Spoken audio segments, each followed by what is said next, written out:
ہندوستان کے وزیر اعظم نریندر مودی نے وادی کشمیر میں پہلی الیکٹرک ٹرین کو ہری جھنڈی دکھائی، جس کی کشمیری لیڈر فاروق عبداللہ نے تعریف کی۔ ہندوستانی میڈیا کے مطابق وزیر اعظم نریندر مودی نے ہندوستان کے زیر انتظام جموں کشمیر میں آج 30,500 کروڑ روپے کے پروجیکٹوں کا افتتاح اور سنگ بنیاد رکھا، جن میں تعلیم، ریلوے اور روڈ سے متعلق ترقیاتی کام شامل ہیں۔ ہندوستانی وزیر اعظم نے وادی کشمیر میں پہلی الیکٹرک ٹرین اور سنگل دان اور بارہ مولہ اسٹیشن کے درمیان ٹرین سروس کو ہری جھنڈی دکھائی۔ ہندوستانی وزیر اعظم کے اس اقدام کی نیشنل کانفرنس کے سربراہ اور جموں کشمیر میں حزب مخالف کے رہنما فاروق عبداللہ نے تعریف کی۔ سپریم کورٹ آف پاکستان میں ذوالفقار علی بھٹو کی پھانسی کے خلاف دائر صدارتی ریفرنس پر سماعت کے دوران بلاول بھٹو زرداری نے کہا ہے کہ ہمیں امید ہے کہ آئین پاکستان کے بانی کو عدالت سے انصاف ملے گا۔ سپریم کورٹ کے باہر میڈیا سے گفتگو کرتے ہوئے پیپلز پارٹی کے چیئرمین بلاول بھٹو زرداری نے کہا کہ چیف جسٹس نے خود کہا ہے کہ یہ موقع ادارے پر لگے داغ کو دھونے کا ہے۔ جو انصاف بیٹی اور اس کے والد کو نہ مل سکا، امید ہے نواسے کو ملے گا۔ سپریم کورٹ میں سماعت کے دوران چیف جسٹس آف پاکستان نے سوال کیا کہ کیا بھٹو کیس افواج پاکستان اور سپریم کورٹ کے لیے اپنی غلطی درست کرنے اور اپنی ساکھ کو بحال کرنے کا ایک موقع نہیں ہے؟ واضح رہے کہ چیف جسٹس کی سربراہی میں 9 رکنی لارجر بینچ سماعت کر رہا ہے۔ اس موقع پر بلاول بھٹو زرداری بھی عدالت میں موجود رہے۔ پاکستان میں حکومت سازی کے لیے پیپلز پارٹی اور مسلم لیگ نون کا 5واں اجلاس بھی بے نتیجہ ختم ہو گیا اور دونوں جماعتیں کسی حتمی فیصلے پر نہیں پہنچ سکیں۔ ملاقات کے بعد میڈیا سے غیر رسمی گفتگو میں سینیٹر اعظم نذیر تارڑ کا کہنا تھا کہ دونوں جماعتوں کی بات چیت مثبت انداز میں جاری ہے۔ آج دوبارہ نشست ہوگی۔ کابینہ میں پیپلز پارٹی کی شمولیت کی کچھ چیزیں پہلے سے طے شدہ ہیں، دھاندلی کی تحقیقات ہونی چاہیے۔ ادھر ایم کیو ایم نے مسلم لیگ نون اور پیپلز پارٹی کے ساتھ حکومت سازی میں مکمل ساتھ دینے کی یقین دہانی کروا دی ہے، تاہم حکومت میں شامل ہونے کے لیے نون لیگ سے 3 نکاتی آئینی ترمیم پر حمایت بھی مانگ لی ہے۔ پی ٹی آئی رہنما اور سینیٹر علی ظفر نے الیکشن کمیشن حکام کو سینٹ میں بلانے کا مطالبہ کر دیا ہے۔ سینٹ اجلاس میں اظہار خیال کرتے ہوئے انہوں نے مطالبہ کیا کہ الیکشن کمیشن حکام کو بلایا جائے اور جو مینڈیٹ چوری کیا ہے اس کے بارے میں پوچھا جائے۔ سینیٹر علی ظفر نے کہا کہ پاکستان کے عوام نے پی ٹی آئی کو ووٹ دیا۔ الیکشن کمیشن کے اعلان سے پولنگ ڈے تک پری پول دھاندلی ہوئی۔ ان کا کہنا تھا کہ تحریک انصاف سے بلے کا نشان لے کر جمہوریت کو سب سے بڑا زخم دیا گیا۔ برازیل کی وزارت خارجہ نے اعلان کیا ہے کہ تل ابیب اور برازیلیا کے درمیان سفارتی کشیدگی کے بعد ملک کے صدر نے اپنے سفیر کو تل ابیب سے واپس بلا لیا ہے۔ برازیل کی وزارت خارجہ کے ایک ذریعے نے اپنا نام ظاہر نہ کرنے کی شرط پر بتایا کہ غزہ میں صہیونی حکومت کی جنگ کے بارے میں برازیل کے صدر لولا دا سلوا کے حالیہ بیانات کے بعد برازیلیا اور تل ابیب کے درمیان سفارتی کشیدگی پیدا ہو گئی ہے اور برازیل کے سفیر کو بات چیت کے لیے بلایا گیا ہے۔ اس سے پہلے صہیونی حکومت کے وزیر خارجہ نے برازیل کے صدر کی جانب سے غزہ جنگ کو نازیوں کی نسل کشی سے تشبیہ دیے جانے کے بعد برازیل کے سفیر کو طلب کیا تھا۔ برازیل کے صدر لولا دا سلوا نے اتوار کو ایتھوپیا کے دارالحکومت ادیس آبابا میں افریقی یونین کے 37ویں اجلاس میں اسرائیل پر غزہ میں فلسطینیوں کی نسل کشی کا الزام لگایا تھا۔ یہ خبریں آپ کی خدمت میں ریڈیو تہران سے پیش کی جا رہی ہیں۔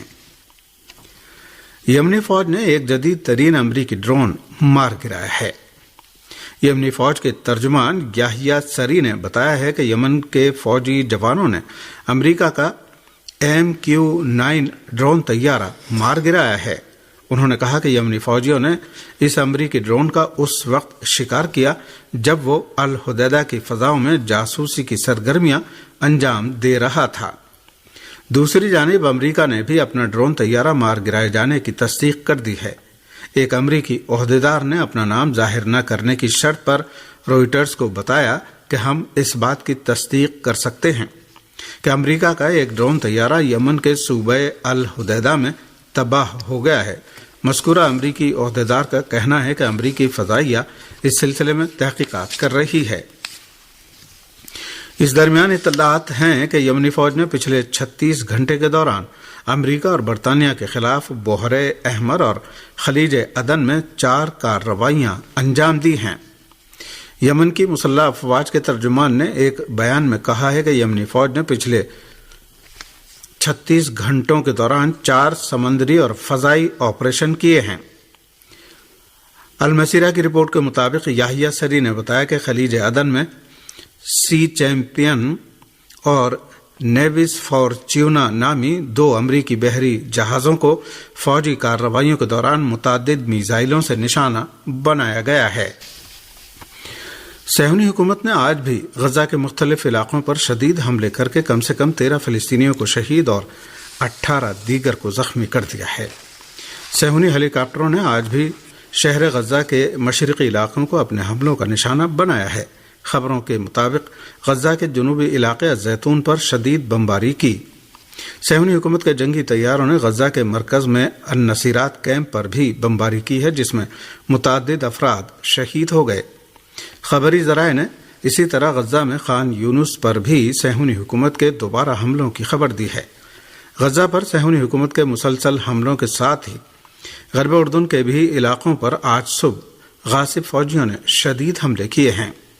صہیونی فوجیوں نے آج منگل کی صبح مغربی رام اللہ کے علاقے کفر نیما اور مشرقی قلقیلیہ کے علاقے ازون پر دھاوا بول دیا۔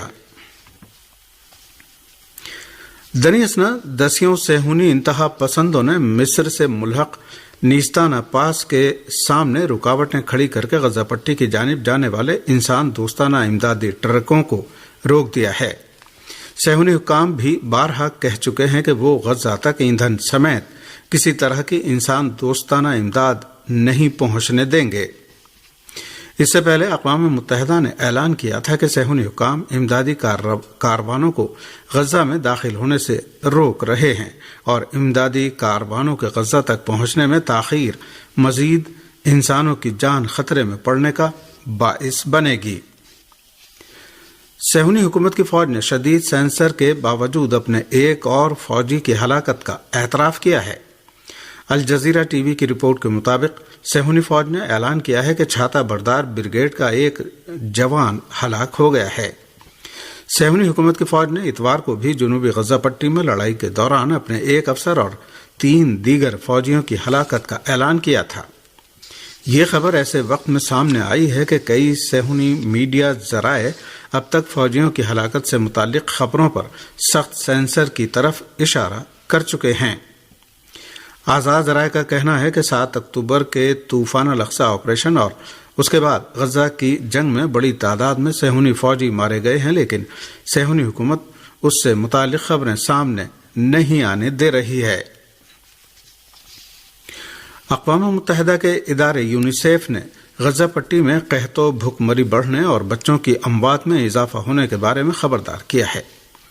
بچوں سے متعلق اقوام متحدہ کے ادارے یونیسیف کے نائب سربراہ نے غزہ پٹی تک انسان دوستانہ امداد کی ترسیل میں رکاوٹ کی طرف اشارہ کرتے ہوئے کہا کہ اس وقت 5 سال سے کم عمر کے کم و بیش 90% بچوں کو وبائی امراض کا سامنا ہے اور وہ تقریباً پوری طرح انسان دوستانہ امداد سے بھی محروم ہیں۔ عالمی ادارہ صحت نے بھی اعلان کیا ہے کہ غزہ پٹی کے تقریباً 70% بچے ڈائریا میں مبتلا ہیں۔ اقوام متحدہ کے سروے کے مطابق 2 سال سے کم عمر کے تقریباً 15% بچوں کو بھرپیٹ کھانا نہیں ملتا اور ناقص غذا کا سامنا کر رہے ہیں، نیز تقریباً پوری طرح انسان دوستانہ امداد سے محروم ہیں۔